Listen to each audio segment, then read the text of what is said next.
আজকে গিয়েছিলাম ভূতের রাজা দিলোবর রেস্টুরেন্টে লাঞ্চ করতে। এটা শিলিগুড়ির আউটলেট। আর ভেতরটা কতটা সুন্দর সেটা দেখলেই বুঝতে পারবেন। আমরা একটু তাড়াতাড়ি গিয়েছিলাম, সেজন্য ভেতরটা তখন ফাঁকাই ছিল। আর ভেতরে ঢুকে তো মনটা এক্কেবারে খুশি হয়ে গেল। চারিদিকে এত সুন্দর করে ডেকোরেট করেছে কি বলবো। এই নামটার সঙ্গে তো আমাদের বাঙালিদের একটা অন্যরকম ইমোশন জুড়িয়ে, সেসব নয় বাদই দিলাম।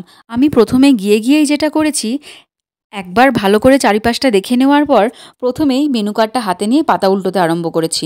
শুধু যে চারিদিকে সুন্দর করে সাজিয়েই এরা চমকে দিয়েছে সেটা নয়, এমনকি মেনু কার্ডটাও ভীষণ অদ্ভুত। মেনু কার্ডের থালিগুলো বিভিন্ন রকম দিয়ে নাম করা। আমরা যে থালিটা অর্ডার করেছিলাম সেটার নাম হচ্ছে বাঘার থালি। এছাড়াও আরও অনেক রকমের থালি পাওয়া যায়।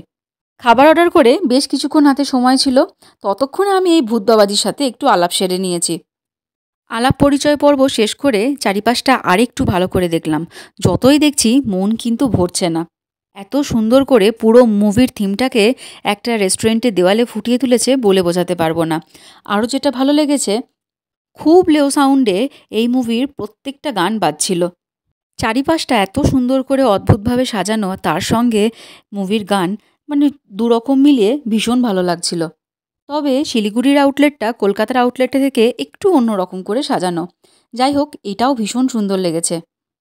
আর ভালো যেহেতু লেগেছে, সেহেতু বেশ কতকগুলো ফটো কিন্তু আমি ওখানে দাঁড়িয়ে তুলেছি।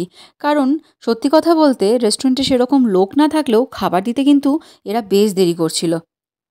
তবে এর মধ্যেই একজন এসে বলে গেলেন যে আমরা যেন থালির জন্য একটু প্রিপেয়ার থাকি। আমাদের সঙ্গে নাকি আরও কিছু অদ্ভুত জিনিস হতে চলেছে। যাই হোক, আমি তো সেই রকম অপেক্ষা করছি আর চারিপাশটা ভালো করে দেখছি। আর ওদিকে নীল মোবাইল নিয়ে ব্যস্ত। যাই হোক, ফাইনালি যখন থালাটা আসলো, সেই থালা দেখে তো আমার চক্ষু চড়ক গাছ। আরও একটা জিনিস, খাবার সার্ভ করার আগে একজন এসে বলে গেলেন, আগে আপনারা হাতে তালি দিন। 2 হাতে তালি দিলে তবেই নাকি বাগার থালি আমাদের কাছে এসে পৌঁছাবে। তো সেই মতো আমরা তালি দেওয়ার পরেই আমাদের কাছে থালি এসে পৌঁছেছে। আর থালিতে কি ছিল চলুন চটপট একবার বলে দিই। চাটনি ছাড়া প্রত্যেকটা কাঁসার বাসনে প্রত্যেকটা খাবার সুন্দর করে সাজিয়ে আমাদেরকে সার্ভ করা হয়েছে। থালিগুলো একটু কস্টলি হলেও তার কোয়ান্টিটি আর কোয়ালিটি কিন্তু ভীষণ সুন্দর।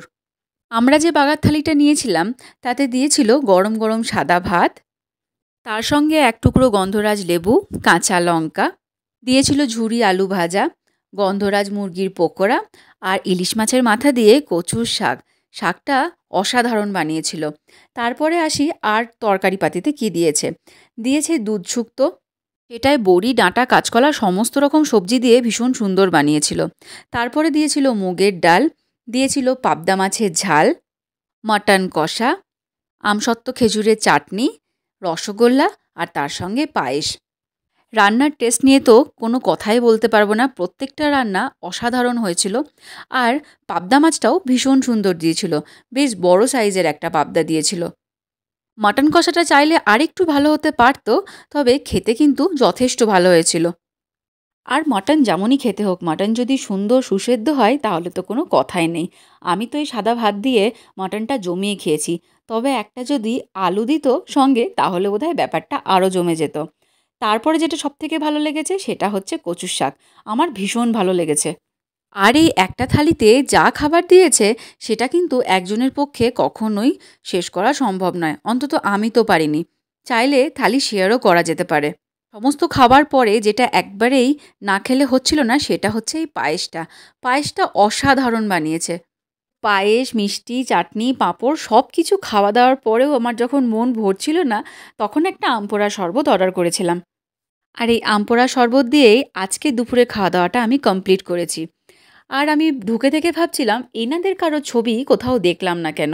ফাইনালি একটা কর্নারে এসে দেখি এই দেওয়ালটা এরকম করে সুন্দর করে সাজিয়েছে। নিজেকে আর কন্ট্রোল করতে পারি বলুন? এখানেও বেশ কতকগুলো ফটো তুললাম। এই কর্নারটা ভীষণ সুন্দর করে ডেকোরেট করা। আর এই জায়গাটায় দেখার পরই মনে হলো যে আজকের টোটাল খাওয়া দাওয়াটা এক্কেবারে কমপ্লিট হলো। যাই হোক, ফাইনালি আমাদের বিল দিয়ে সঙ্গে আবার পানও দিয়ে গেছে। পান খাওয়ার সঙ্গে সঙ্গে আমি আমার ভিডিওটাও আজকে এখানেই শেষ করব।